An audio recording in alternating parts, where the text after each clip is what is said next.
Hey everyone, this is Ryan Acosta from Sons of Theo. A couple weeks ago, I did a little run through with my pedal board, and I wanted to just show you a few tones. I don't really like noodling a whole lot, unless I actually have music that I'm going to play, but I'm just going to noodle a little bit for you, kind of show you a few tones. Um, so my pedal board, I've reconstructed, I kind of redid it again, ripped it apart, had to redo a couple things. There were a couple things that I did wrong. So I'm going to go through it with you just really briefly, show you a few tones. So right now, I have my Walrus Audio delay going through the effects loop of my Mesa Boogie Lone Star. You can hear like a quick, just really short repeat. I don't do like really heavy delay like some people, but it's just I find it can get in the way. But a little bit just to give it a little bit of depth is kind of nice. I don't have a ton of pedals. I just have wah, tuner, Saturn Works that switches. It's an effects loop pedal that switches between two different drives. I have the light speed from Greer amps, which just gives me a nice.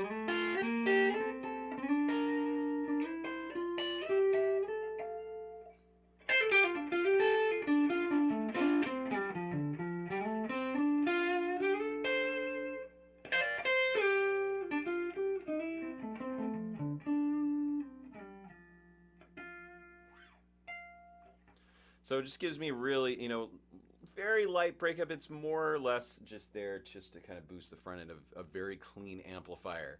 Um, and one thing I need to mention is that after the wah, it goes into the actually it's the full size TC Electronic Polytune that has the bonafide buffer engaged, and that's just to kind of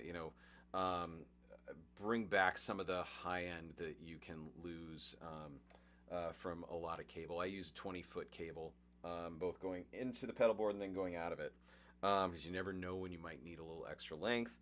And then actually after the Saturn Works loop, which is true bypass, although I just have one drive engaged at all times, after that, it goes into another bona fide buffer. And it's just the bona fide buffer that just sits on the board. It's not, there's nothing to step on. And then that goes to the Dingus from Voodoo Labs, which is a little module that sits under my pedal board. And then that goes from there to the amplifier. So it's a very short signal path. Anyway, it sounds great. It just to kind of balance everything out. I do notice a difference. It's very subtle, but I just notice you do lose a little bit. Even though I have I already have the buffer at the beginning with the tuner, but it just brings it back, so it's just very balanced, and you don't lose anything in the top end, and it just makes the guitar sound a little bit clearer. Um,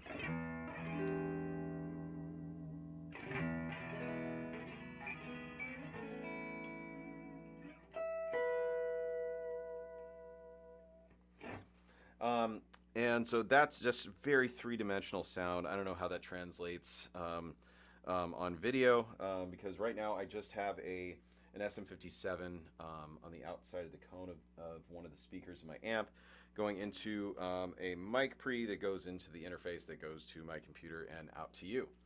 And then next one I have to just kind of briefly demonstrate is the jack.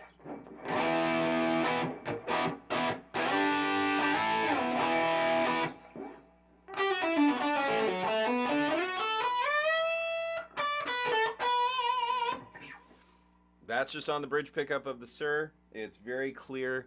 I like it. It sounds really good. The jack is actually from a new, relatively, no, it's been out for a little while. It's a pedal that's from Victory Amplification. It's the Guthrie Govan. It's based on the Guthrie Govan signature amp from Victory Amplification. It sounds really good. It's a very versatile pedal, but I get it. I use it for one specific sound. So anyway, there you have it. It's really simple. I did. Oh, you know what? I did not demonstrate the wah. Maybe I'll do that in another video. It's just the Dunlap Crybaby Junior. It fits nicely on my pedal board. It is a very just good sounding wah. Yeah, it's true bypass sort of, but it sounds good. Doesn't really suck the tone too much. So anyway, I will see you at the next show. come out and see us at Sofa Street Fair on Sunday at Mama Ken. I'll see you then.